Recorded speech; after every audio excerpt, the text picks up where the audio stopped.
Bismillahirrahmanirrahim. Assalamualaikum warahmatullahi wabarakatuh.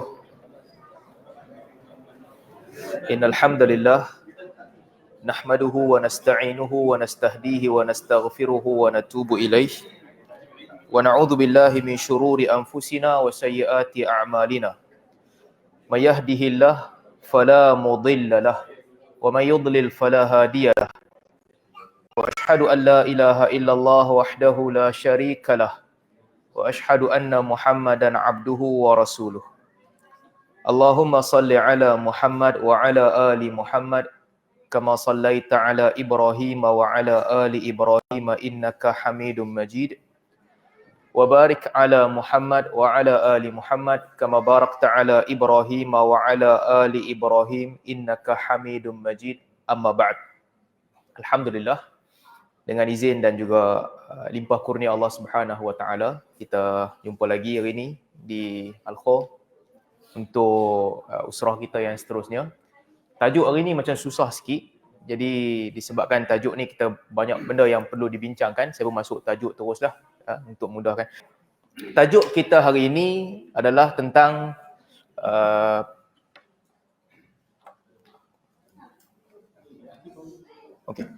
ada tentang perbezaan di antara salaf dan juga khalaf. Perbezaan antara salaf dan juga khalaf. Saya ingat saya mulakan dengan contoh lah. Daripada contoh ni kita dapat lihat bagaimana salaf dan juga khalaf berinteraksi dengan akidah. Bagaimana mereka memahami akidah. Tapi sebelum tu, bila dikatakan salaf, bila dikatakan salaf, ini bererti akidah ataupun satu kelompok yang berpegang dengan akidah sebagaimana Nabi SAW, para sahabat dan juga tabi'in dan juga tabi'ut tabi'in. Itu namanya salaf. Baik, kalau kita anggap Nabi SAW tu sendiri sebagai sumber hukum, jadi kita tak kira Nabi lah, sebab tak kisah salaf ke ataupun khalaf ke, semua nak ikut Nabi SAW. Jadi yang dinamakan salaf adalah kelompok orang yang mengikut kefahaman sebagaimana kefahaman Nabi SAW. Itu yang pertama. Jadi mereka ini kelompok yang terawal agama, dan antara keistimewaan mereka, keistimewaan kelompok salaful ummah, umat yang terdahulu ataupun kelompok awal umat ini, para sahabat dan juga tabi'at tabi'in, mereka ketika mereka mempelajari akidah daripada Nabi SAW, dan ketika mereka mengajarkan akidah, zaman tu falsafah belum masuk. Tidak ada perbahasan falsafah. Jadi bila tidak ada perbahasan falsafah, artinya mereka menuntut akidah yang bersih daripada rentetan logik yang complicated. Logik ada, semua orang ikut logik. Tapi mereka mengikut akidah itu, apa yang Nabi SAW sampaikan, mengikut kadar akal orang-orang biasa, orang kebanyakan, tanpa falsafah. Logik orang biasa, Tuhan tu mesti ada. Apa bukti yang Tuhan tu ada? Tengoklah makhluk-makhluk ni semua wujud. Apabila makhluk ini semua wujud, menunjukkan bahawa adanya pencipta. Kan? Tidakkah kamu melihat kepada matahari, kepada bulan, kepada unta yang Allah Subhanahu Wa Taala ciptakan? Ini semua menunjukkan yang adanya Tuhan. Kalau ada lebih daripada satu Tuhan, artinya pasti akan bergaduh sesama Tuhan-Tuhan yang ada. Ini semua orang boleh faham. Artinya Tuhan mesti satu. Kalau kamu boleh beranak pinak dan sebagainya, Tuhan tak boleh beranak pinak. Ini logik-logik biasa yang pada ketika itu mereka berpegang dengan logik yang begini. Di zaman salaf. Sebelum datangnya falsafah. Baik. Itu pegangan mereka. Saya nak bagi contoh tu lah, kita boleh bagi contoh kan. Saya ambil satu ayat Al-Quran sebagai contoh. Allah Subhanahu Wa Taala sebut di dalam Al-Quran, wa jaa rabbuka wal malaku saffan saffa, dalam surah Al-Fajr. Dan datangnya Allah Subhanahu Wa Taala, Tuhan kamu dan juga malaikat yang berbaris-baris. Tuhanmu dan malaikat yang berbaris-baris datang. Bagaimana salaf memahami ayat ni? Ibnu Abbas radhiyallahu anhu ketika dia mentafsirkan ayat ini, sebagaimana diriwayatkan oleh Al-Imam At-Tabari dengan sanad yang sahih, semua rawi-rawi Muslim dan juga Semua rawi Bukhari dan Muslim kecuali Syahar Ibn Haushab, murid Ibnu Abbas, yang mana dia ini Imam Muslim riwayat daripada dia, tapi Bukhari tidak mengambil dia. Jadi sanadnya hasan ataupun sahih. Dalam mentafsirkan ayat ini, Tuhanmu datang bersama dengan malaikat yang bersusun, bersaf-saf malaikat.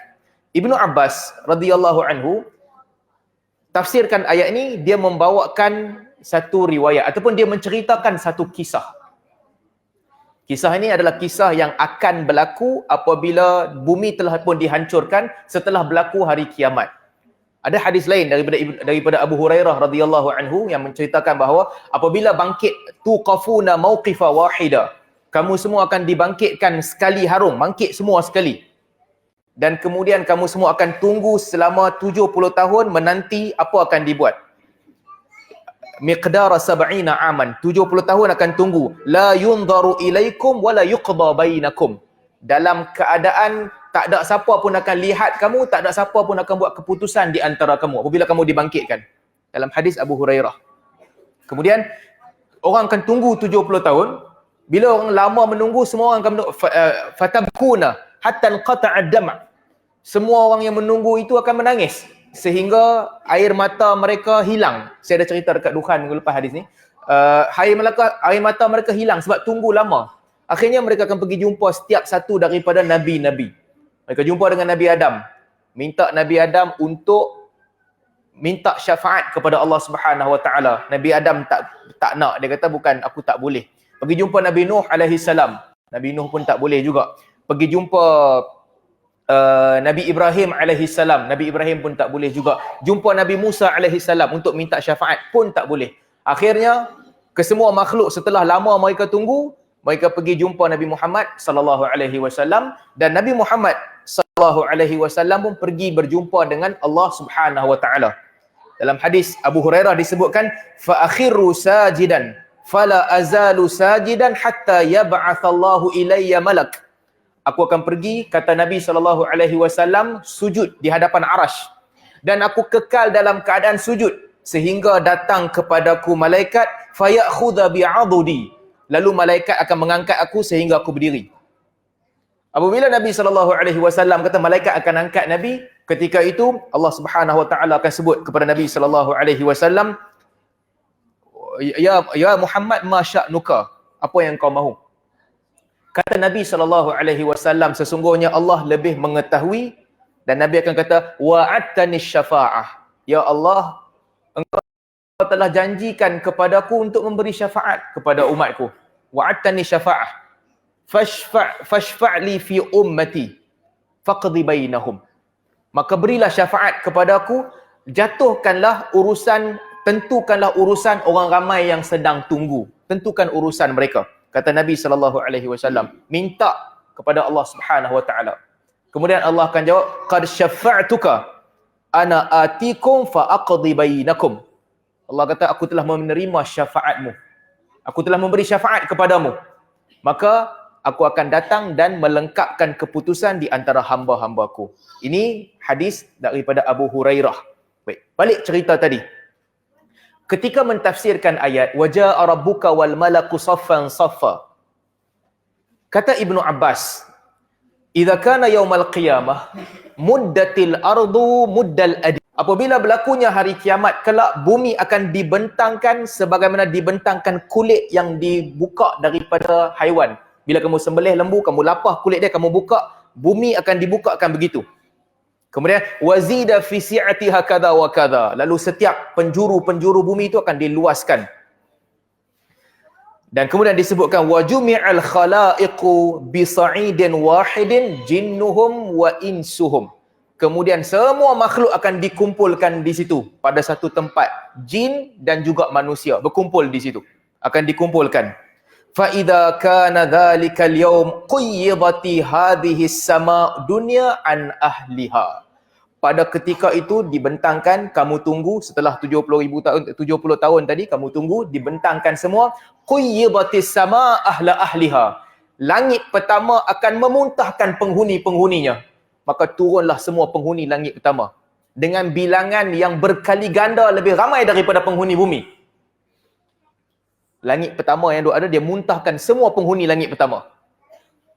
Kemudian apabila datang yang ramai-ramai di situ, orang yang duduk di bawah, semua penghuni bumi akan terkejut, datang lagi ramai daripada mereka, para malaikat dan juga makhluk lain yang menghuni langit pertama.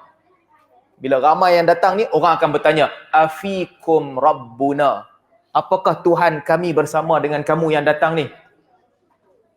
Fayafza'una min qawlihim wa yaqulun subhana rabbina laysa fina wa huwa atin. Mereka akan terkejut dengan pertanyaan itu, penghuni langit pertama. Dan mereka akan berkata, subhana rabbina laysa fina. Maha kami, Tuhan kami tidak bersama dengan kami. Fa innahu atin, tapi dia akan datang. Dan kemudian mereka akan terus tunggu. Kata Ibnu Abbas, sehingga langit kedua memuntahkan isinya. Apabila langit kedua memuntahkan isinya, ketika itu penghuni langit pertama tadi dan juga penghuni muka bumi ini, mereka terkejut dengan kedatangan makhluk yang lebih ramai daripada mereka, berkali ganda daripada apa yang ada orang penghuni bumi dan juga penghuni langit pertama. Semua mereka akan bersama, yang langit pertama dengan bumi akan tanya kepada penghuni langit kedua yang dimuntahkan tadi, afikum rabbuna, apakah kamu datang ni Tuhan bersama dengan kamu tak?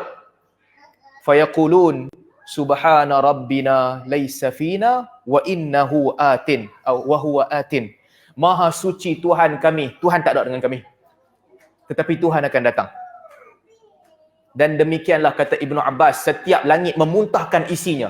Langit ketiga, langit keempat, langit kelima, langit keenam, sehingga langit ketujuh. Dan setiap langit tu, penghuninya lebih ramai daripada langit sebelumnya berkali-kali ganda. Sampai ke langit ketujuh, orang tetap bertanya, afikum rabbuna, kamu datang ni penghuni langit, Tuhan ada dengan kamu sekali tak? Fayaqulun subhana rabbina laysa fina wa huwa atin. Maha suci Tuhan kami, Tuhan tidak bersama dengan kami, tetapi dia akan datang. Dan kemudian Allah Subhanahu wa taala akan datang bersama dengan malaikat yang berbaris-baris. Setelah 7 lapisan langit ni. Ni kata Ibnu Abbas. Apabila Allah Subhanahu wa taala datang bersama dengan malaikat yang berbaris-baris, ketika itu wa yunadi munadin, ketika itu akan ada satu suara yang menyeru, sata'lamuna al-yawm man ashabul kiram. Pada hari ini kamu akan kenal siapakah orang-orang yang berbahagia. Liyakumul hammaduna Allah ala kulli hal. Lalu suara tu akan berkata, orang-orang yang sentiasa memuji Allah dalam apa sahaja keadaan. Liyakum, bangun kamu. Fayasrahuna ilal jannah. Kamu semua masuk syurga.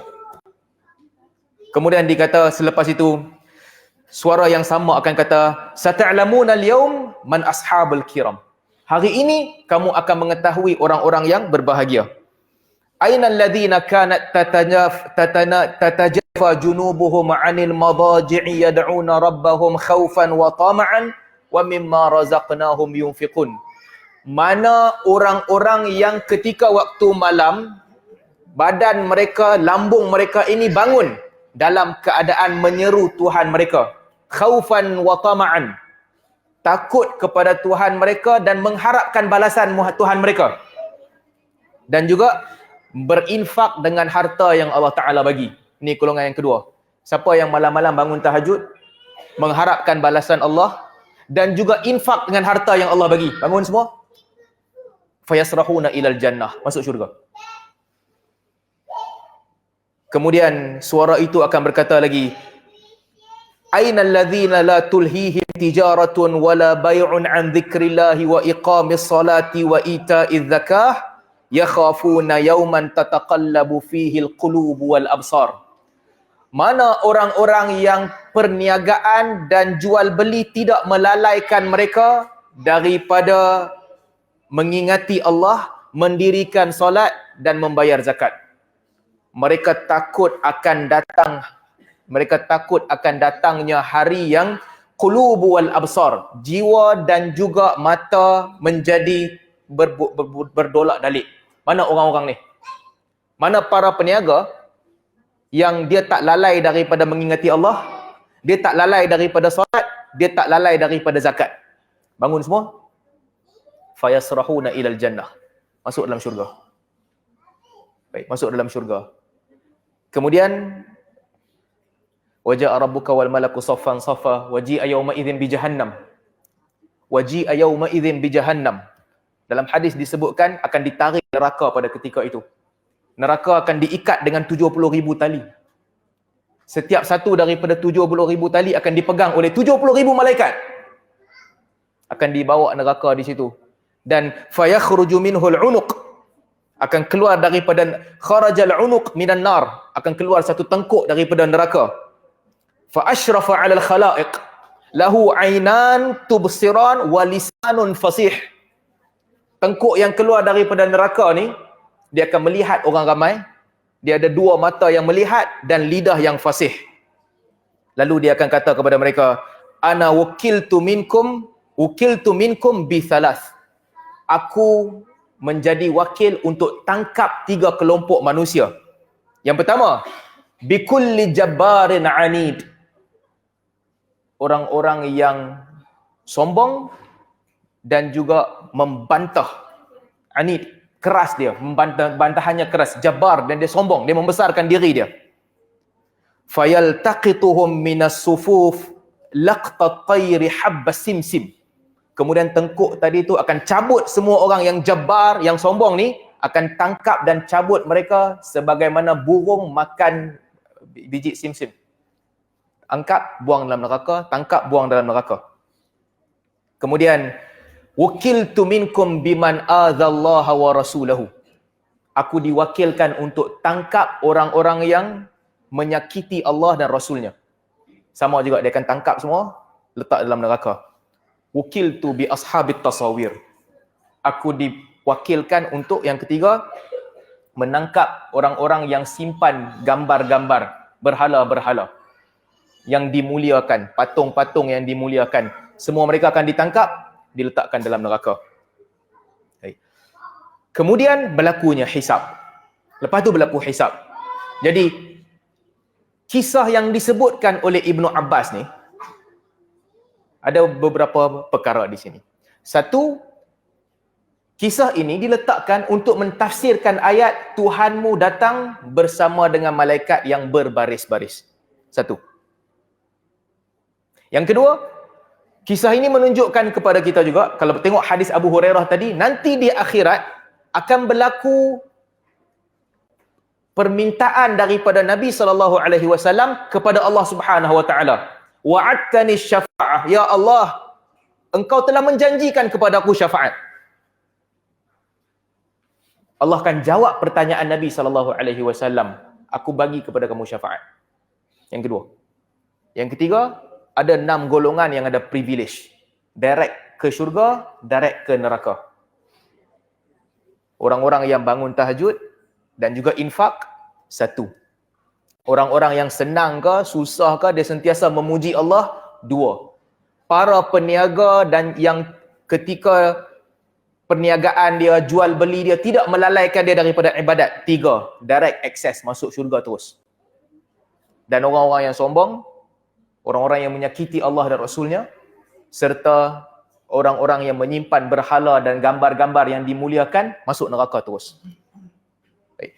Bagaimana para imam salaf apabila mereka melihat dalil-dalil yang sebegini sebagai contoh? Apa salaf buat? Itulah yang diceritakan, itulah yang mereka percaya. Ni tadi mukadimah ni baru saya nak cerita mazhab yang berbeza. Apa yang salaf kata? Kalau itu yang diceritakan di dalam nas, itu yang kami percaya. Begitu juga dengan dalil-dalil yang lain. Para a'immatus salaf begitulah. Bila Nabi SAW cerita kepada mereka, ataupun para sahabat, ini perkataan Ibnu Abbas, apabila diceritakan, mereka terima. Dan mereka kata, laisa kamithlihi syai'un. Sebagaimana Allah Subhanahu Wa Taala sebut dalam Al-Quran. Allah tak sama dengan sesuatu pun. Jadi sifat-sifat Allah Subhanahu Wa Taala tak sama dengan sifat-sifat makhluk. Bila Allah Subhanahu Wa Taala kata nanti hari kiamat Allah Taala akan datang. Ketika itu kamu tunggu, setelah kamu tunggu lama Allah akan datang. Imam Salah mengatakan kalau kami percaya malaikat akan datang pada ketika itu, Kami juga percaya Allah Subhanahu Wa Taala datang.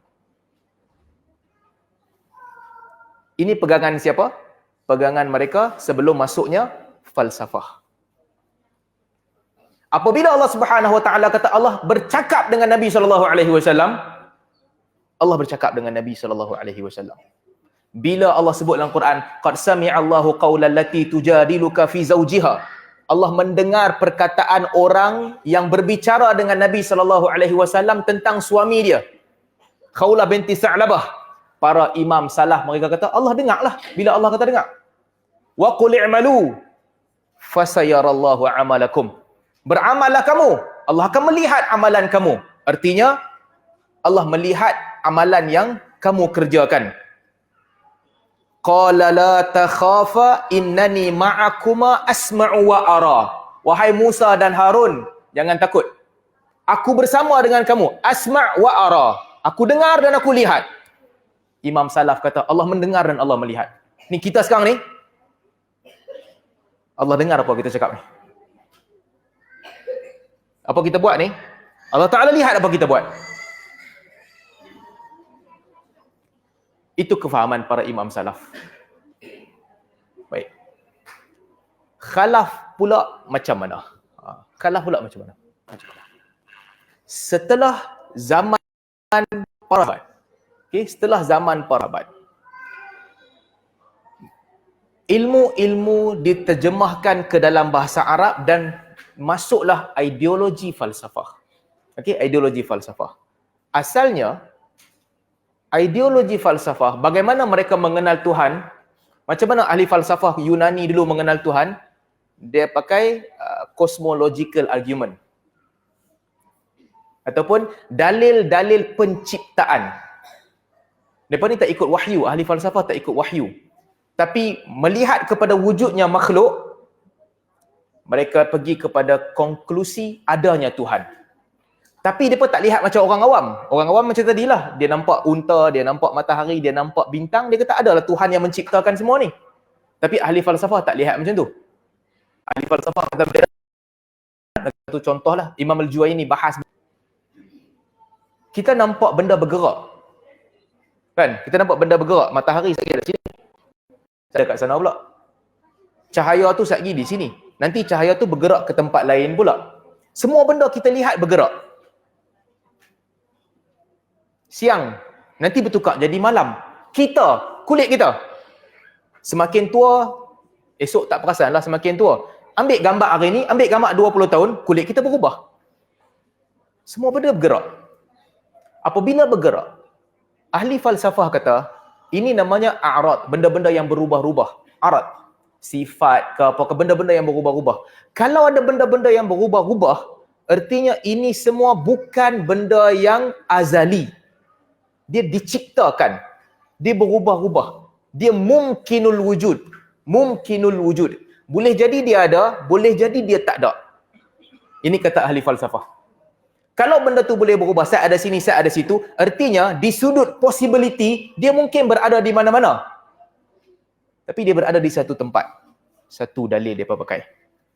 Jadi benda-benda yang berubah ni, a'rad namanya, benda-benda yang berubah ni menunjukkan bahawa mesti ada satu kuasa yang mengubah dia. Kalau tidak, dia tak boleh ubah sendiri. Dia tak boleh nak ubah diri dia sendiri. Dia sendiri tak boleh. Ataupun sesuatu yang sama macam dia juga, sama sepadan dengan dia, yang tak ada benda yang macam matahari boleh gerakkan matahari. Tak boleh. Tak ada benda yang sama kuat ataupun sama seperti sesuatu makhluk yang berubah ni, satu benda yang berubah-ubah, boleh ubah dia. Tak boleh. Mesti memerlukan kepada sesuatu yang lebih kuat daripada dia, di luar daripada dia untuk menjadikan perubahan tu berlaku. Tuan-tuan nampak? Orang awam tengok senang je, oh ayam jalan. Ahli falsafah tak tengok macam tu. Dia tengok, dia jalan. Kalau possible dia ada kat sini, artinya dia mungkin ada kat sebelah ni juga. Yang menjadikan dia ke sini, bukan ke sana, bukan diri dia sendiri. Mesti ada satu kuasa yang lebih kuat daripada dia. Mesti ada satu kuasa yang lebih kuat daripada dia. Planet ke apa ke, sama juga. Mesti ada kuasa yang lebih kuat. Yang ni mukadimah dia yang kedua. Mukadimah dia yang ketiga, mereka kata, setiap benda, setiap jauhar, Jauhar ni artinya benda lah yang berdiri sendiri, dia memerlukan kepada perubahan-perubahan ni. Kalau dia tak bergerak, dia berhentilah. Kalau dia tak jalan, dia diamlah. Kalau dia tak pusing, dia duduk saja. Kalau dia tak senyum, kalau dia tak marah, dia seronok. Dia mesti a'rad ini sama ada dia berlaku satu perubahan ataupun perubahan yang berbeza dengan dia.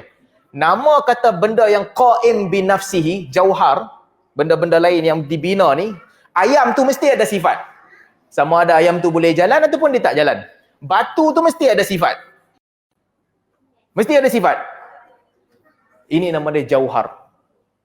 Dan kaedah dia yang keempat, dia kata,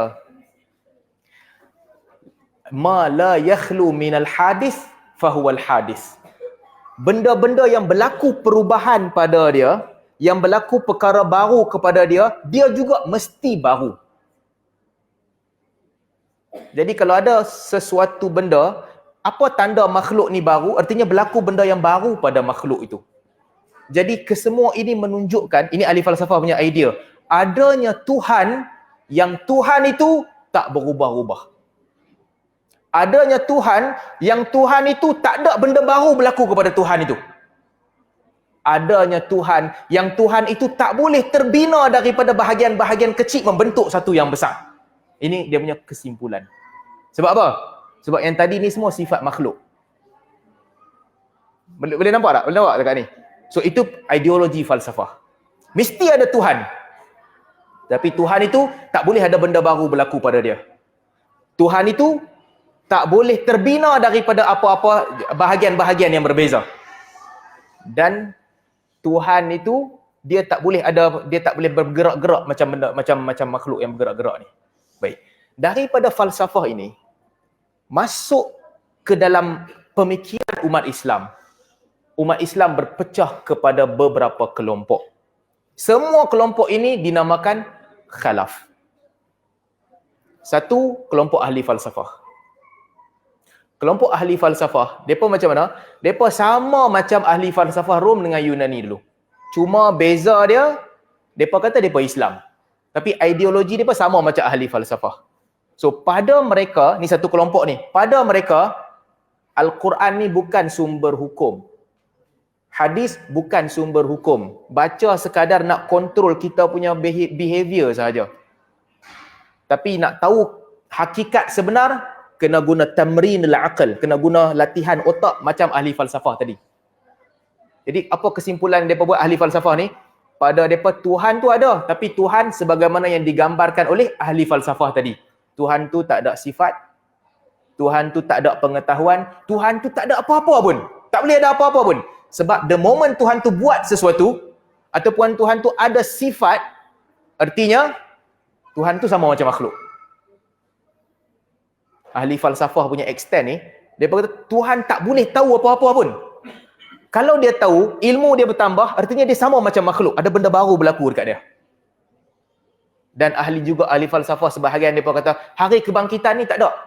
Logik akal bagi tahu dekat kita, bila badan kita semua hancur binasa, akan lebur, habis ya.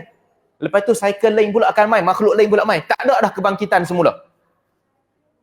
Ini satu mazhab ahli falsafah. Mereka kata mereka Islam. Tetapi pada mereka, yang dipegang adalah sebagaimana dipegang oleh ahli falsafah dulu. Nama ya Islam. So sebahagian mereka tak semayang, mereka tak bayar zakat, mereka tak buat apa pun. Bila orang tanya dia, siapa tak buat apa? Dia kata yang ni sekadar kebijaksanaan Nabi SAW untuk nak kawal kamu punya tingkah laku. Semayang tu latihan nak bagi kamu bersabar. Puasa ni nak kawal masyarakat supaya ada orang kaya bagi ke orang miskin. Tapi aku dah tahu dah cara sabar, aku tak payah semayang lah. Ini ahli falsafah punya kepala. Satu mazhab. Satu. Mazhab yang kedua pula, Mu'tazilah. Mu'tazilah pula, apa yang mereka pegang? Mu'tazilah berpegang sama sebagaimana ahli falsafah dalam banyak bab. Cuma Mu'tazilah sebagai mereka, dia berkata Allah ada ilmu. Allah ada ilmu. Tidak, sebab ada ilmu tu tak bercanggah dengan akal. Pada Mu'tazilah, Allah boleh ada ilmu. Tak ada masalah, Allah ada ilmu. Itu okey, Allah tahu. Tapi Allah tak ada sifat. Sebab kalau ada sifat pada Allah Subhanahu Wa Taala, artinya Allah tu sama macam makhluk.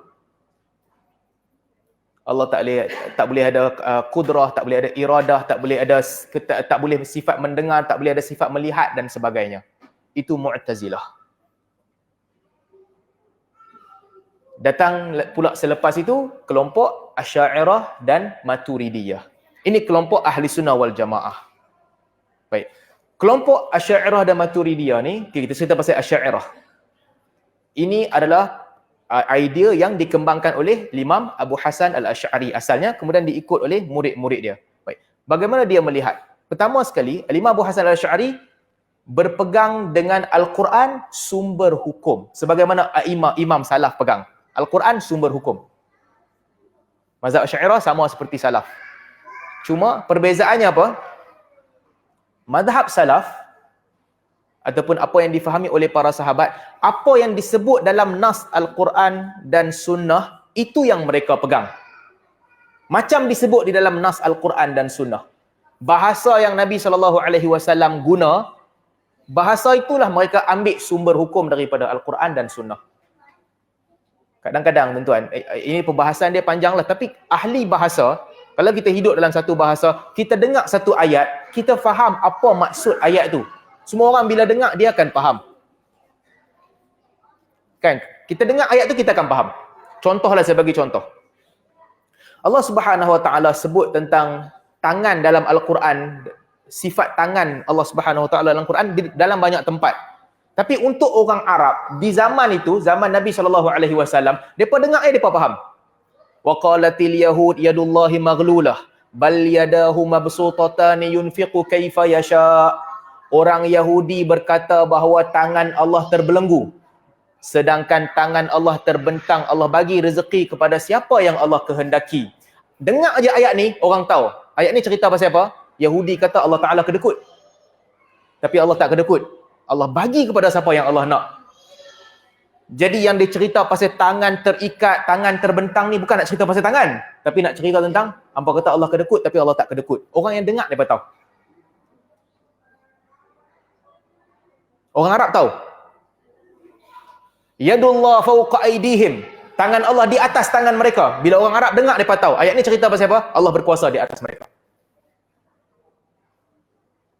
Bila Allah kata kepada Musa dan Harun, inni ma'akuma, aku bersama dengan kamu dua orang. Artinya apa? Aku sentiasa memerhatikan kamu, aku sentiasa ambil tahu apa yang kamu buat. Di bawah pemerhatian dan penjagaanku. Orang Arab tahu. Dia pun tak beza bab ni. Ya Iblis, ma mana'uka an tasjuda lima khayadayya. Hai Iblis, hilang kamu daripada sujud kepada Adam yang aku cipta dengan tangan aku sendiri. Mereka tahu. Ini cerita pasal keistimewaan Adam berbanding dengan Iblis. Allah cipta Adam dengan tangan Allah. So orang Arab di zaman Nabi SAW, bila mereka mendengar ayat Al-Quran ya, directly dia boleh faham apa maksud ayat tu. Baik. Pergi kepada mazhab Asy'ariyah dan Maturidiyah. Apa yang berlaku? Para imam Asy'ariyah dan Maturidiyah, pertama, mereka membantah Mu'tazilah yang menafikan sifat Allah. Dia kata apa? Dia kata sifat Allah ada. Dan bila isbat sifat Allah, tidak bererti samakan Allah dengan makhluk. Kan ada sifat 20 kan? Sama', basar, kalam. Ini tiga yang penting lah. Sama', basar, kalam. Asy'ariyah kata bila kita isbat tiga ini, bukan bererti kita kata Tuhan sama macam makhluk. Sebab yang menjadikan sesuatu itu sama macam makhluk, kalau berlaku sesuatu yang baru. Kalau berlaku benda yang baru. Tapi bila kami isbat sifat, tiga sifat ini, sama', basar, kalam, tidak bererti kami isbat benda baru pada Tuhan. Satu. Asy'ariyah kata, okey, boleh isbat tiga sifat ini. Sama macam salaf. Sama macam imam-imam salaf dahulu. Sama', basar, kalam. Allah ada sifat. Habis itu beza dia apa? Bezanya adalah para imam salaf, bila mereka kata ini tiga sifat, ia bukan sekadar sifat yang kita tak faham apa maksud dia. Tapi tiga sifat ini adalah sifat yang Allah Subhanahu Wa Taala buat. Macam ayat Quran sebut, Allah berbicara dengan Nabi SAW. Allah cakap dengan Nabi, dan kita semua ni, kita akan berbicara dengan Allah di akhirat kelak bila masuk syurga. Perempuan yang datang mengadu dekat Nabi SAW, Allah kata Allah dengar perkataan perempuan tu. Allah lihat dan Allah dengar, bukan sekadar sifat sahaja, tapi Allah buat perbuatan tu betul-betul. Allah berbicara dengan Musa. Keistimewaan Musa, bila Allah panggil Musa ke Tur Sina, Gunung Sina, Allah berbicara dengan Musa. Tapi Asy'ariyah kata Allah tak buat. Buat tak? Sifat tu ada, tapi bukan perbuatan. Bukan perbuatan. Jadi maksudnya apa? Maksudnya Allah ada sifat maha mendengar. Sifat maha mendengar ini adalah sifat yang azali. Sejak tidak ada permulaan. Yang bersifat qadim, kekal selama-lamanya. Kekal selama-lamanya sifat itu. Macam mana nak dengar kalau belum ada suara lagi? Ataupun kalau suara tu datang kemudian, mestilah dengar pun kemudian. Asy'ariyah kata, dengar tu dulu dah. Sejak azali. Cuma dia punya ta'alluq tanjizi. Apa yang didengar itu berlaku kemudian.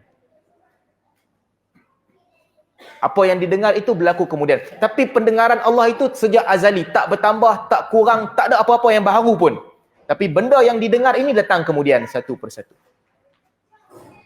Basar, penglihatan, maha melihat. Allah bersifat dengan maha melihat. Lihat itu bukan ilmu, memang lihat. Lebih lain daripada ilmu. Tapi bukan sekarang ni Allah melihat kita. Bukan sekarang ni.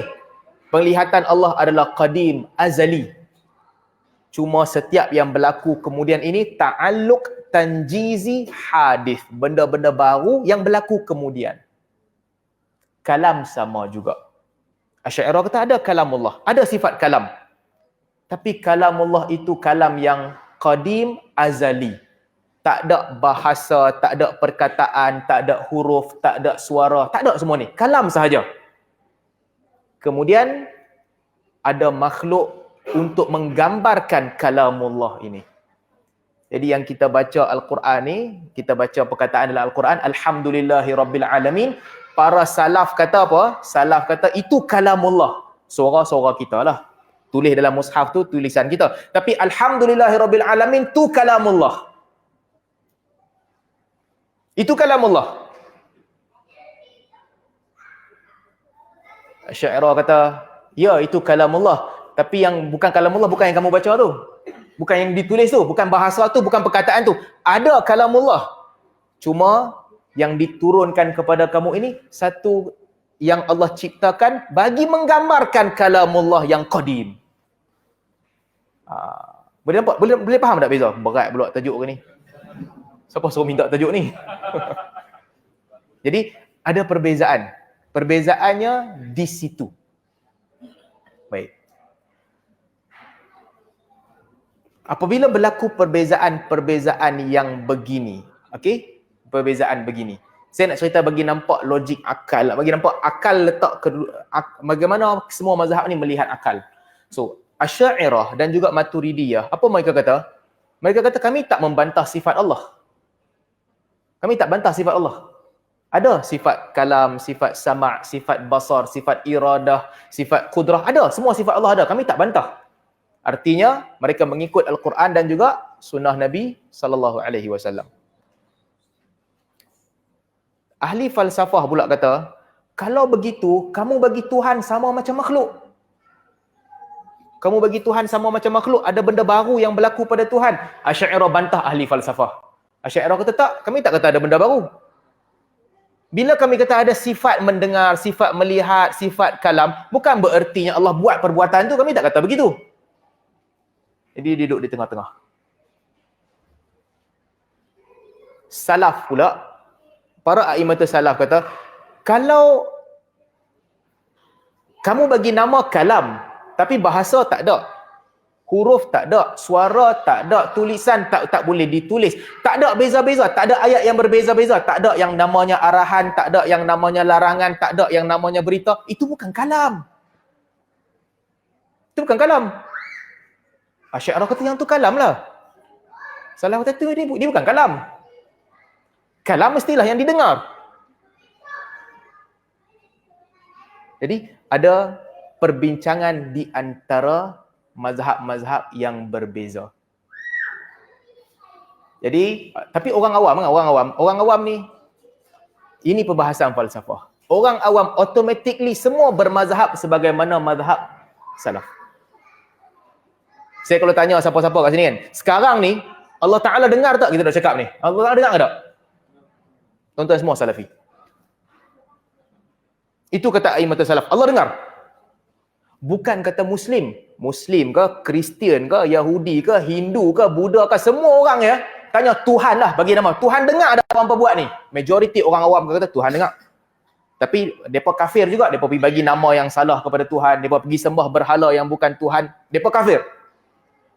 Tapi kalau tanya ramai orang, majoriti penghuni bumi ni, orang yang bukan ahli falsafah, hang buat ni Tuhan duk tengok hang ke tak? Dia kata Tuhan tengok aku. Kecuali ahli falsafah. Ahli falsafah, macam tadi ya. Dia ada di kalangan mereka yang kata, tak ada sifat. Tuhan tak boleh tengok. Kalau ada sifat, artinya Tuhan terbina daripada jauhar, iaitu zat dan juga sifat. Kalau terbina daripada zat dan juga sifat, mesti ada sesuatu yang membina Tuhan tu. Kalau ada sesuatu yang membina Tuhan tu, artinya dia bukan Tuhan, ada satu yang lagi besar daripada dia. Tengok falsafah punya pusing. Tapi ahli kalam pula, sebahagian mereka kata, tak, memang ada sifat Allah Ta'ala mendengar, tapi sifat tu dulu kala. Qadimun, tak bertambah, tak berkurang, tak berbeza. Namanya sama'. Cuma yang berlaku sekarang ni adalah apabila kamu ucapkan perkataan itu Allah Ta'ala telah pun dengar sejak sedia kala. Tapi untuk orang awam kata, yang tu bukan dengar. Dengar kena ada suara dulu baru boleh dengar. Kalau aku tak cakap, hang nak dengar aku macam mana? Aku cakap benda lagi, hang dengar apa? Orang awam punya logik. Ahli falsafah lain. Jadi, ini adalah perbezaan yang berlaku di dalam mazhab salaf dan juga khalaf. Baik. Asas akidah salaf ni apa? Asas akidah salaf adalah apa yang Nabi ucap, begitulah yang dipegang. Apa yang Nabi ucap, macam tu yang dipegang. Nabi kata Allah Ta'ala tak sama dengan makhluk. Dan Allah Ta'ala kata Allah tak sama dengan makhluk. Allah Ta'ala tak sama dengan makhluk. Sifat-sifat Allah yang Allah cerita, begitulah yang dipegang. Allah mendengar, Allah dengar apa perbuatan kamu. Allah lihat apa yang kamu buat. Allah berbicara dengan kamu nanti di akhirat. Mereka pegang sebagaimana yang disebut. Tetapi bila datang khalaf, ada perbezaan mazhab yang banyak kerana apa? Kebanyakan mazhab ini cuba untuk selarikan antara akidah Islam dengan perbahasan falsafah dahulu. Mereka membantah sebahagian perbahasan falsafah, tapi sebahagiannya mereka tak bantah. Bila dia logik-logik yang dipegang tadi kan, kalau tanya kepada Mu'tazilah, apa dalil kamu untuk menafikan sifat Allah? Setelah dia pegang falsafah tu, Mu'tazilah kata ada. Apabila Allah Ta'ala kata, laisa kamithlihi syai'un. Apabila Allah tak sama dengan makhluk, tak ada sesuatu pun yang sama dengan Allah Ta'ala, ini menunjukkan Allah tak boleh ada sifat. Mu'tazilah ambil ayat Quran. Bila dikatakan kepada mereka, tapi Allah kata, wa huwas sami'ul basir. Allah mendengar dan melihat. Dia kata, mendengar dan melihat itu sekadar menggambarkan ilmu Allah Subhanahu Wa Ta'ala. Apabila Allah ada ilmu tentang suara-suara yang disebut, itu dinamakan mendengar. Apabila Allah ada ilmu tentang makhluk-makhluk ataupun benda-benda yang dilihat, itu dinamakan lihat. Tapi hakikatnya bukan dengar, bukan lihat, ilmu. Ilmu bolehlah bersifat azali, belum ada dah boleh tahu dah. Contoh kan, saya bagi contoh, mazhab Asy'ariyah. Al-Imam Ar-Razi bahas bab ni. Orang tanya, apa dalil kamu untuk mengatakan Allah Ta'ala tak boleh buat perbuatan? Apa dalilnya? Allah tak boleh ada sifat fi'liyah. Allah tak boleh buat sesuatu. Kalau buat sama macam makhluk. Ada dalil. Dalilnya apa? Antaranya kata-kata Nabi Ibrahim. Apabila Nabi Ibrahim lihat matahari, falamma janna, apabila falamma afalat, bila matahari itu afalat, hilang. Ataupun bulan hilang. Afala, bulan. Qala la uhibbul afilin. Nabi Ibrahim kata, aku tak suka benda-benda yang afal, hilang. Arab bila dengar ayat ni mereka tahu afal ni hilang. Nampak matahari, lepas tu matahari hilang. Nabi Ibrahim kata matahari tak boleh jadi Tuhan aku. Tuhan tak boleh hilang. Bila melihat bulan, malam bulan tu hilang. Nabi Ibrahim kata bulan tak boleh jadi Tuhan sebab dia hilang. Al-Imam Ar-Razi rahimahullah kata ayat ini menunjukkan bahawa Tuhan tak boleh berubah-ubah. Tuhan tak boleh berubah-ubah. Kerana matahari berubah-ubah, bulan berubah-ubah. Nabi Ibrahim kata itu bukan Tuhan aku. Dengar macam okey. Ya, betul. Tapi di sebalik itu, di sebalik tak boleh berubah-ubah tu, kesimpulannya apa? Tuhan tak boleh bercakap. Tuhan tak boleh mendengar. Tuhan tak boleh melihat. Sebab berbicara, mendengar dan melihat ini perubahan, benda baru. Tuhan tak boleh buat itu semua. Sifat ada, tapi perbuatan tidak. Cumanya, para imam salaf, bila melihat ayat tu, ayat tu bukan menunjukkan maksud tu, ayat tu nak kata pasal bila matahari tu hilang, Nabi Ibrahim kata, hang bukan Tuhan aku, hang hilang. Dia tentang hilang, bukan tentang berubah. Jadi ini perkataan-perkataan yang perkataannya bagus, tapi di sebalik perkataan tu, dia ada rentetan daripada perkataan tu. Dengar macam bagus. Contohlah apabila ahli kalam mengatakan bahawa setiap yang tidak, yang berlaku padanya benda baru, benda itu juga baru. Kaedahnya betul.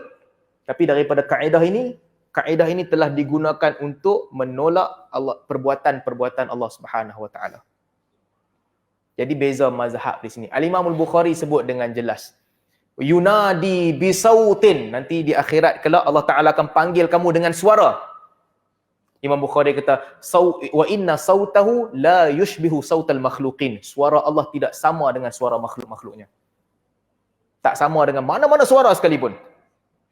Kerana suara Allah yusma'u min bu'din wa yusma'u min qurb. Didengar daripada jauh dan didengar daripada dekat. Apabila malaikat mendengar suara Allah, malaikat akan turun sujud ataupun pitam mereka. Tapi apabila malaikat mendengar suara mereka sendiri, mereka tak pitam. Kata Al-Bukhari.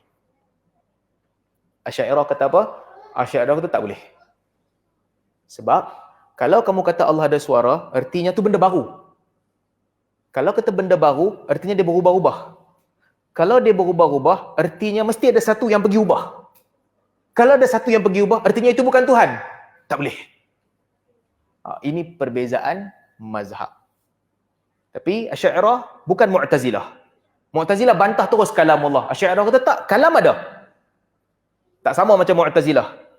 Tapi kalamullah itu, yang dikatakan kalamullah adalah kamu pun boleh ada kalam nafsi kan. Kita yang terbayang dalam otak kita sebelum kita cakap. Itu nama dia kalam juga. Yang duduk dalam kepala kita. Kalau kita pun boleh, maka tidaklah mustahil bagi Allah Subhanahu Wa Taala ada kalam yang tidak ada suara, tidak ada bahasa, tidak ada perkataan, tidak ada juzuk-juzuk yang berbeza-beza. Tidak mustahil. Boleh juga. Tapi Imam Salaf tak pegang macam tu. Imam Salaf berkeras bahawa tak. Bila kami kata Al-Quran kalamullah, yang kamu baca tu kamu baca kalamullah. Yang kamu baca tu kalamullah, bukan makhluk bagi menggambarkan kalamullah yang azali. Ini perbezaan mazhab. Tapi tuan-tuan, ringkasnya, bila kita bagi nama Ahlus Sunnah wal Jamaah, Ahlus Sunnah wal Jamaah, ia merujuk kepada ketiga-tiga mazhab ni. Mazhab yang dipegang oleh Nabi SAW, para sahabat dan juga para tabi'in yang awal. Mazhab mereka apa? Mazhab mereka apa yang Allah Ta'ala sebut dalam Al-Quran, apa yang Nabi SAW sebut dalam hadis, mereka pegang begitulah, tak ubah. Itu sunnah. Dan di kalangan Ahli Sunnah wal Jamaah juga adalah Asy'ariyah dan Maturidiyah. Yang tidak menolak Al-Quran dan tidak menolak sunnah. Tetapi dalam sebahagian bab mereka melakukan takwil. Mereka melakukan takwil. Macam contohnya ayat tadi. Wahai iblis, kenapa kamu tak sujud kepada Adam yang aku ciptakan dengan tanganku? Imam At-Tabari membawa di sisi salaf, keistimewaan Adam adalah Allah Ta'ala ciptakan Adam dengan tangan Allah. Special. Makhluk lain Allah tak cipta dengan tangan. Asy'ariyah dan Maturidi kata tak boleh.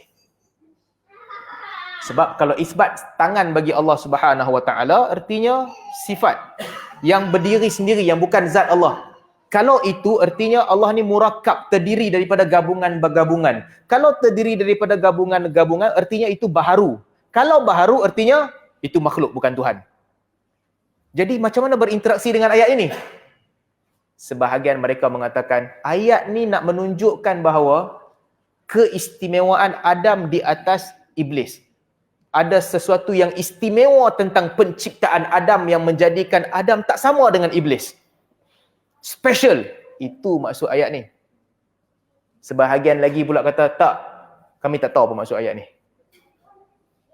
Kami tak tahu. Sebab apa tak tahu? Sebab untuk nak isbatkan Allah ciptakan Adam dengan tangan Allah, bercanggah dengan kaedah tadi, kaedah yang Aristotle bina tu. Tapi kalau nak bantah, bercanggah dengan Al-Quran. Maka mereka kata, kami isbat ayat ni sebagaimana disebut. Tapi maksud dia kami tak tahu. Jadi ini semua dalam lingkungan Ahlus Sunnah wal Jamaah jugalah. Selagi tak pergi kepada mazhab falsafah dan juga Mu'tazilah. Okey ya, kita berhenti ya. Susah tajuk hari ni. Tapi senang cerita tuan-tuan kan? Senang. Yang penting, saya sebut tadi, orang awam ni kita semua, kita percaya yang Allah Subhanahu Wa Taala ada interaksi dengan kita. Itulah yang hadis-hadis Nabi SAW. Bila kita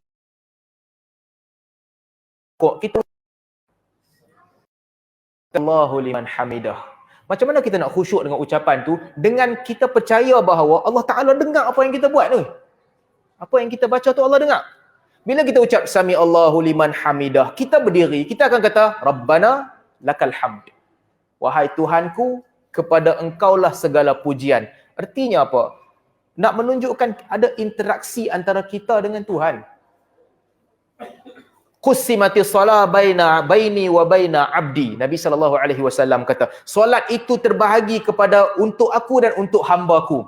Apabila hambanya mengucapkan Alhamdulillahi Rabbil Alamin, Allah Ta'ala akan jawab, Hamadani abdi. Tuhanku, hamba-Ku sedang memujiku. Jadi dalam solat, cara kita nak khusyuk, kita akan sentiasa ingat ni, kita berbicara dengan Allah Subhanahu Wa Taala.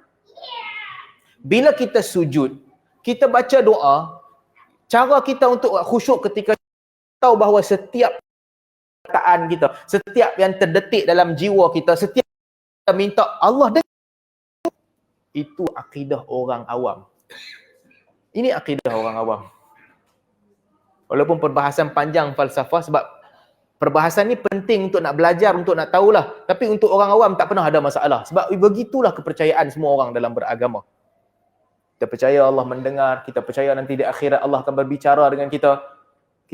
Dalam hadis sampai detail diceritakan ya, dalam hadis, orang terakhir yang Allah daripada neraka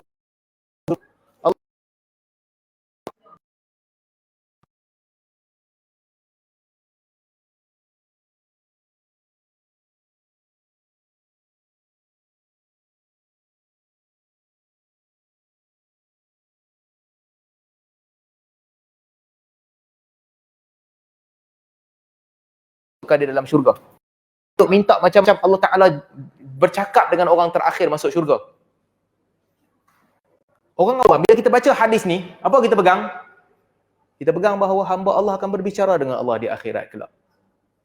Dan kita harap, kita doa, mudah-mudahan kita termasuk golongan yang Allah berbicara dengan kita di akhirat kelak. Tapi ahli kalam, dia lain. Kita sifat kalam tu ada. Dialog ni akan berlaku di akhirat kelak. Tapi bukan dialog antara kamu dengan Tuhan. Sebab sifat Tuhan tu kalam azali. Adalah makhluk yang diciptakan bagi menggambarkan kepada kamu dialog itu berlaku. Apabila kamu dengar, kamu dapat pengalaman spiritual macam kamu berbicara dengan Tuhan. Tapi at that moment, tak, kamu tak cakap dengan Tuhan. Ini orang awam tak ada percaya begini. Orang awam tak percaya. Cuma perbahasan falsafah sahaja. Saya berhenti takat ni dululah. Kalau ada soalan, kita buka soalan sikit. Kalau tak, kita berhenti takat ni. Susah tajuk ni nak cerita. Bismillah.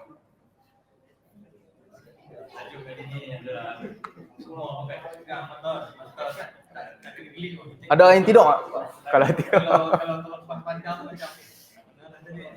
dia susah sikit lah, itulah. Jadi saya buka pada muslimin dan muslimat jika ada soalan. Assalamualaikum warahmatullahi wabarakatuh.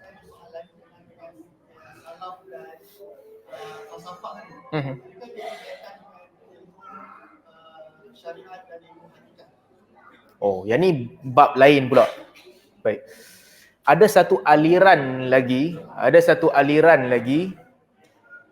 dia bukan pasal salaf. Okey, orang yang keluar daripada syariat, dia ada beberapa trend orang yang keluar daripada syariat. Satu, ahli falsafah. Ahli falsafah punya idea apa? Ahli falsafah punya idea syariat ini hanya untuk maslahah dunia semata-mata. Sebab itu kamu diwajibkan solat, kamu diwajibkan wuduk, kamu diwajibkan zakat. Ini semua untuk maslahah di dunia sahaja. Jadi ilmu para nabi dan juga ilmu ahli falsafah pada mereka sama ya. Apa yang dicapai oleh para nabi melalui wahyu boleh dicapai oleh ahli falsafah melalui tamrinul aqli, melalui latihan akal. Dan mereka punya pandangan orang falsafah itu martabatnya mungkin lebih baik sebab para nabi memerlukan wahyu. Ahli falsafah dulu tak payah wahyu, dia boleh sampai kepada kesimpulan. Ini falsafah punya pandangan. Jadi pada mereka sebahagian dia syariat. Dia berkeluar sebab pada dia tak percaya pun ada kebangkitan semula. Tapi kan ada tulis semula. Dan sebagai pandangan-pandangan tokoh-tokoh falsafah, dia berkata, iyalah ada tulis nak review. Kamu tak tahu akan ada balasan. Kalau kamu tak tahu ada balasan, orang buat jahat, curi, orang buat apa saja,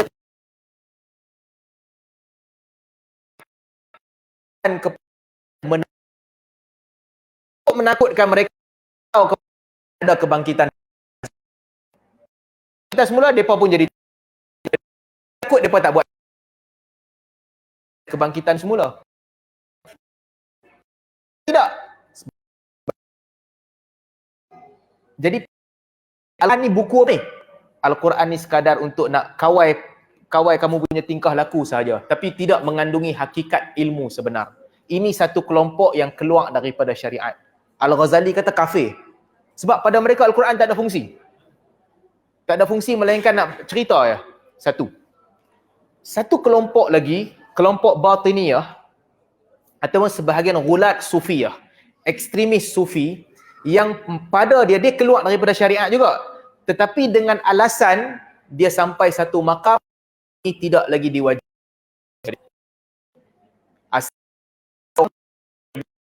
Kena solat, kena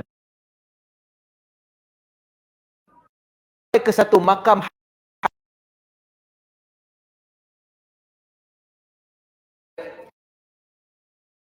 awam. Level dia begini.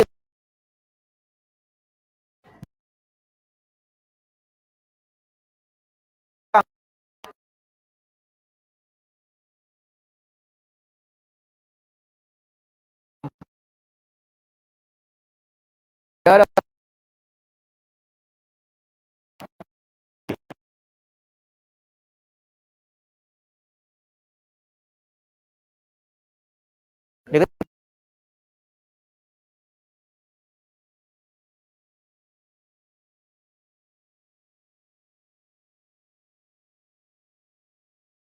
kau meninggalkan syariat, dia punya tinggal syariat. Ahli falsafah pakai otak, dia ni pakai lutut. Dia ada beza. Yang tu dia pakai otak, yang kelompok-kelompok dah pusing pakai hakikat ni semua, dia tak pakai otak, dia pakai lutut. Dia main cerita je. Keluar daripada syariat juga. Tapi kadang-kadang kita bersimpati, kelompok ni biasanya mereka tertipu. Dia pun tertipu dengan syaitan. Dia tertipu. Sebab ramai juga yang dia kuat ibadat tapi tanpa ilmu. Imam Ghazali cerita satu trend yang berlaku, ramai orang yang kuat ibadat tanpa ilmu. Bila tak ada ilmu, kuat ibadat, dia nak mencari-cari keajaiban, nak cari-cari benda lain. Akhirnya akan datang kepada dia bisikan-bisikan untuk meninggalkan syariat. Buat ibadat, duduk buat suluk seorang-seorang, akan datang bisikan dekat dia. Oh, hang dah sampai tahap ni, hang tak payah buat begini. Hang dah sampai tahap tertentu, hang tak payah hang dapat endorsement, solat jemaah tak payah pergi. Kadang-kadang dia mula dengan benda kecil-kecil je. Kecil je. Tak apa, hang tak payah pergi solat jemaah, hang boleh duduk di sini, teruskan beribadat di sini. Suara tu akan datang bisik lagi kepada dia. Tak. Untuk nak kuatkan hang punya ibadat, hang jangan keluar pergi jumpa orang, hang kena duduk bertapa. Duduk bertapa 3 bulan, 4 bulan. Jangan keluar jumpa orang. Apa jadi kat dia? Dia masih beribadat tapi dia tinggal solat Jumaat. Dia duduk seorang, dia tak pergi solat Jumaat, dia duduk situ. Nanti suara-suara begini lama kelamaan akan datang kepada dia.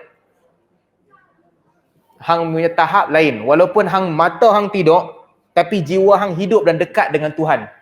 Jadi kalau hang tidur malam, waktu isyak, subuh esok bangun, hang tak payah wuduk dah.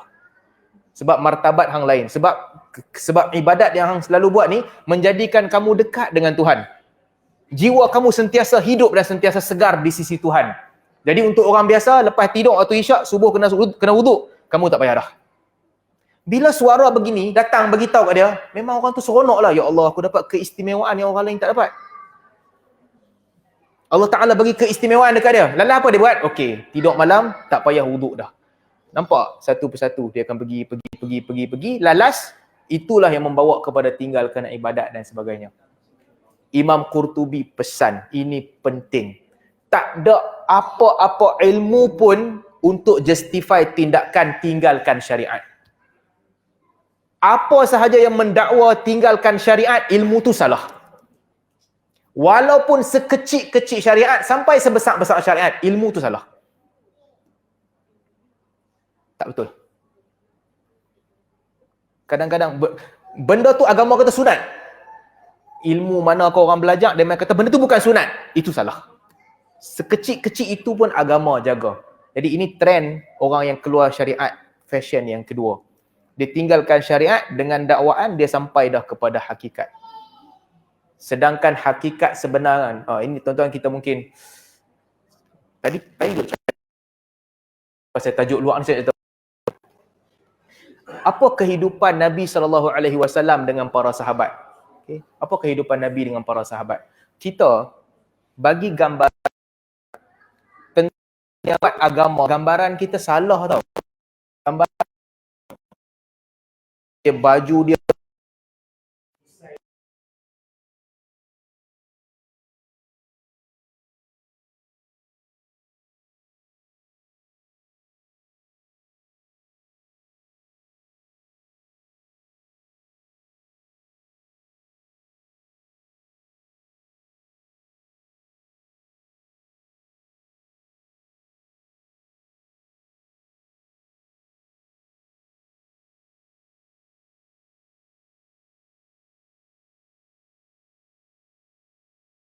mereka berjalan waktu siang ni bagaikan perwira. Mereka berjalan dengan kuat, menggerunkan orang sekeliling.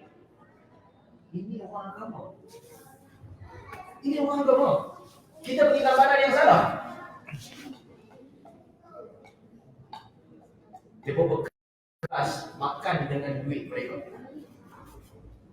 Kerja keras makan dengan duit mereka. Mereka bawa unta mereka sendiri pergi musafir. Orang-orang yang mulia di sisi Allah Subhanahu Wa Taala di zaman Nabi Sallallahu Alaihi Wasallam. Macam tu kehidupan dia. Bukanlah kehidupan orang agama ni dia kena kemas habis, kemas, dia kena lemah lembut, betul-betul punya lemah lembut dia kena. Tak, ini bukan dia. Kehidupan para sahabat Nabi Sallallahu Alaihi Wasallam ni bukan macam tu. Ibadat ni mereka di luar kerja. Semua mereka melakukan kerja-kerja mereka. Tubuh badan mereka sihat, mereka kuat, mereka berbakti di jalan Allah Subhanahu Wa Taala. Al-mu'min qawi ahabbu ila Allah minal mu'min dhaif. Mukmin yang kuat lebih Allah cintai daripada mukmin yang lemah. Itulah sifat para sahabat. Kuat depa. Dia bukan orang-orang yang kita bagi gambaran kalau kuat agama dia kena macam ni. Dia kena duduk beribadat sahaja, tak keluar, tak buat apa-apa. Orang mai jumpa dia salam seorang-seorang, kena mai tunduk, kena mai tak ada lah. Ini bukan lah. Bayangkan keistimewaan Nabi SAW kan. Para sahabat tak ambil pun. Mereka berebut para sahabat untuk nak ambil bekas wuduk Nabi SAW. Berebut, tak jatuh ke bawah. Mereka akan angkat. Mereka angkat, tak jatuh ke bawah. Tapi itu hanya Nabi SAW. Abu Bakar tak dapat privilege yang macam tu. Abu Bakar tak dapat. Abu Bakar boleh bergaduh dengan Omar. Bergaduh. Omar boleh pergi bergaduh dengan sahabat yang lain. Tak, itu privilege Nabi. Nabi seorang je. Orang lain tak dapat.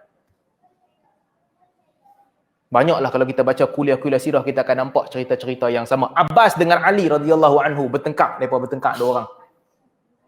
Mereka pernah berlaku dalam kehidupan mereka, ini biasa. Jadi privilege Nabi SAW, sahabat tak ambil. Itulah generasi yang Nabi didik. Tapi malangnya kita bagi gambaran yang salah tentang kaedah beragama. Itu sikit sambung cerita tadi.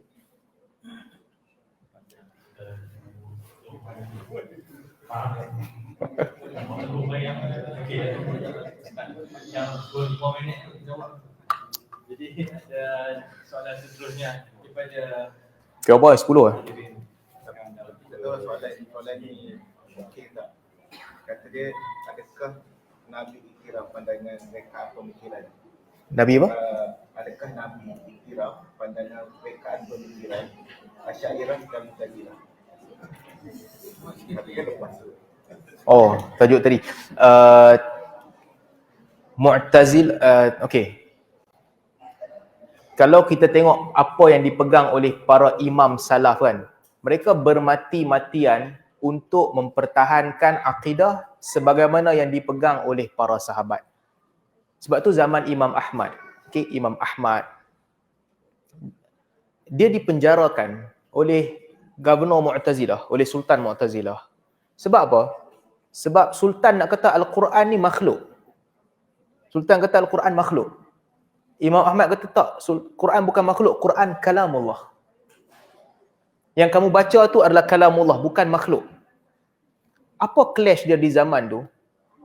Mu'tazilah nak kata, tak boleh, ini bukan kalamullah. Kalamullah tak boleh terdiri daripada huruf-huruf yang bercantum. Kalau huruf-huruf yang bercantum yang kamu baca ni, la ilaha illallah ni kalamullah, artinya huruf la ilaha, la tu ada lam dengan ada alif. Ilaha, alif, lam dengan ha. Artinya kamu nak dakwa kata huruf-huruf ni juga qadim lah. Mu'tazilah kata tak boleh, ini bukan kalamullah, ini benda baru. Bahasa ni baru, perkataan tu baru. Cantum tu, huruf-huruf ni yang bercantum menjadi ayat ni semua baru. Kalau baru, dia bukan kalamullah. Mu'tazilah punya logik. Dia bukan kalamullah. Imam Ahmad kata tak, itu kalamullah. Sebab Allah kata itu kalamullah. Nabi SAW kata itu kalamullah, jadi itu kalamullah, bukan makhluk. Bertembung mereka.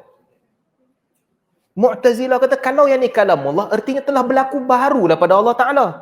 Sebab huruf-huruf tu sebelum bercantum, dia tak cantum lagi. Imam Ahmad punya pandangan baru ke tak baru, hanya pasal itu kalamullah. Mana yang datang kaedah yang kata tak boleh ada benda baru ni? Berperang. Imam Ahmad dipenjarakan. Sebab dia mempertahankan Al-Quran kalamullah. La ilaha illallah kalamullah. Qul huwallahu ahad kalamullah. Sampai dia dipenjarakan. Datang Asy'ariyah. Asy'ariyah memberi jalan keluar. Jalan keluar Asy'ariyah, okey. Sikit ambil pandangan Ahmad, sikit ambil pandangan Mu'tazilah. Di mana ambil pandangan Ahmad? Aku sama macam hang. Aku percaya yang adanya kalamullah.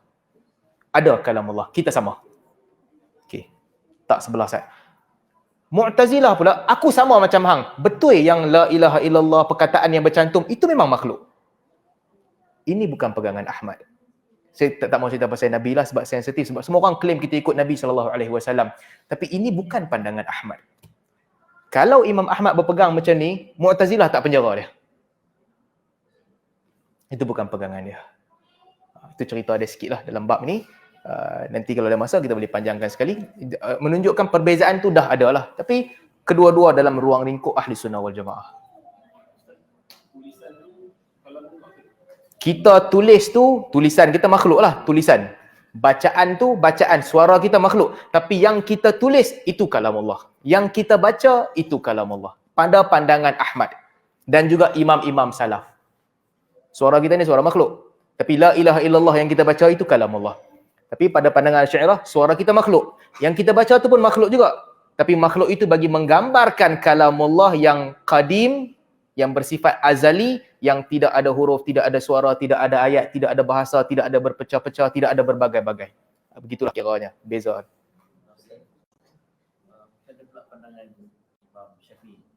Syafi'i macam Ahmad lah.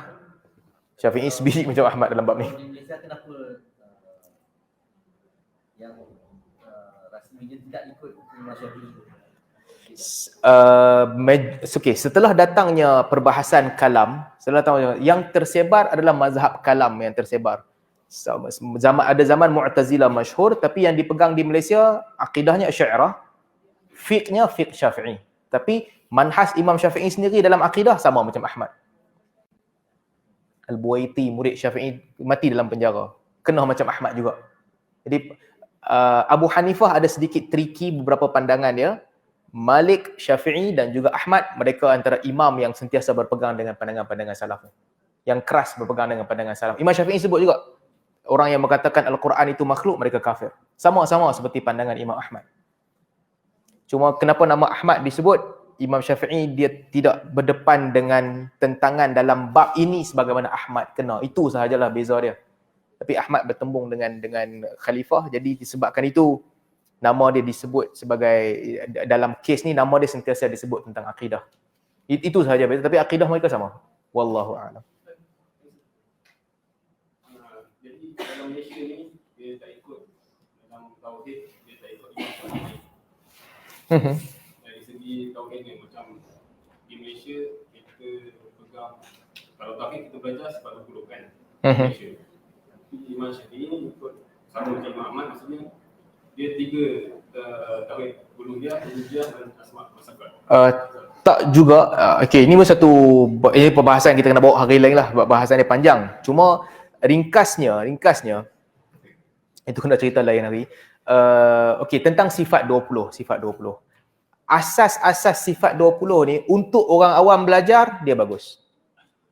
Ringkaskan sifat Tuhan kepada wujud, Tuhan tu wujud, qidam, baqa, mukhalafatuhu lil hawadith, qiyamuhu bi nafsih, wahdaniyah, qudrah, irada, ilm, hayat, sama', basar. Ini bagus untuk ajarkan kepada orang awam. Kaunuhu sami'an, kaunuhu basiran, ini semua bagus. Tapi perbahasan detail di sebalik tu dia sangat complicated dan kebanyakan orang awam tak faham pun. Apa yang dimaksudkan dengan sama'? Yang dimaksudkan dengan sama' adalah sifatun azatiyah, sifat yang pada zat, bukannya perbuatan. Kebanyakan orang awam tak faham begitulah. Mukhalafatuhu lil hawadis. Apa maksud mukhalafatuhu lil hawadis? Artinya tak sama langsung dengan makhluk, tidaklah terbina daripada jauhar dan arat. Ini orang awam tak, majoriti orang awam tak ambil tahu kot. Cuma untuk asal-asalnya nak tahu Tuhan kita, dia mendengar, dia maha mendengar, maha melihat, ada sifat kalam, itu boleh lah. Itu tak ada masalah. Bahasan dia tu, dan juga mazhab mana ikut pun, akhirnya yang penting adalah kita beriman dengan Allah Subhanahu Wa Taala, kan? Kita percaya dengan Allah Taala memerhatikan kita, Allah Taala yang akan menentukan nasib kita di akhirat kelak berdasarkan perbuatan kita. Ini pun satu bab lagi yang penting juga. Panjang lah budak. Satu bab penting. Lastnya satu kan. Kita punya perbuatan ni, kita ada free will lah nak pilih apa kita buat. Kita boleh pilih apa kita nak buat. Kita pilih sendiri apa kita nak buat ni. Kalau Allah Ta'ala tentukan, hang mesti buat ni. Hidup adalah buat pilihan. Okey, macam ni ya. Ni kita pegang ni.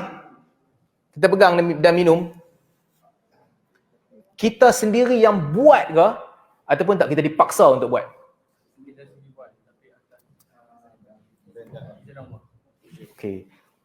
Pandangan Najib Basit ni, ini orang awam ni. Itulah pandangan Imam Salaf.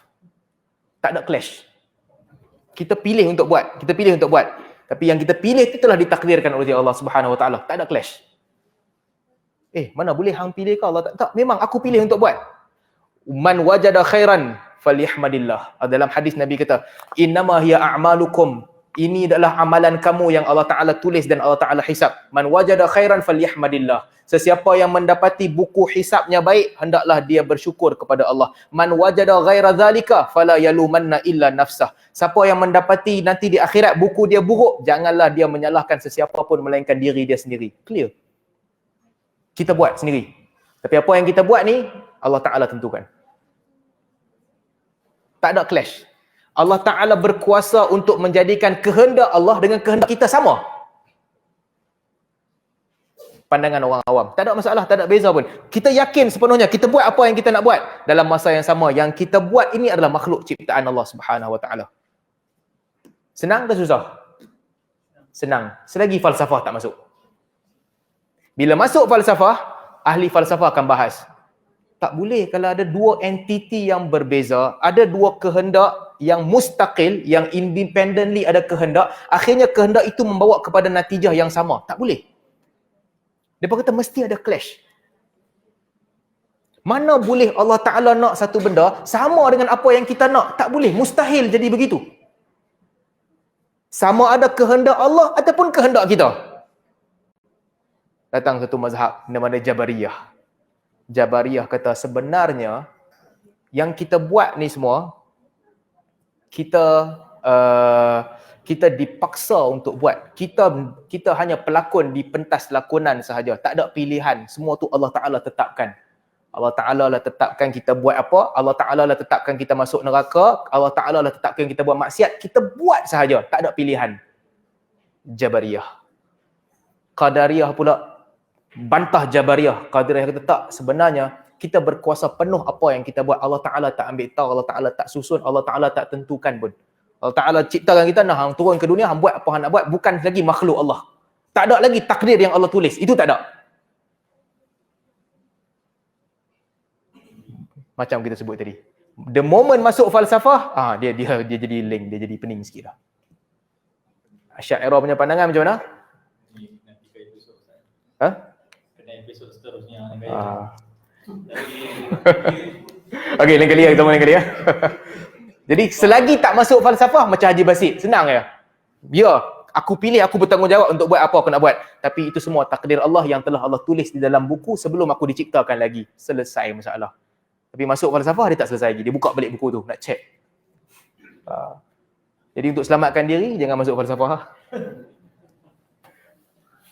Kalau tidak penat otak kita fikir.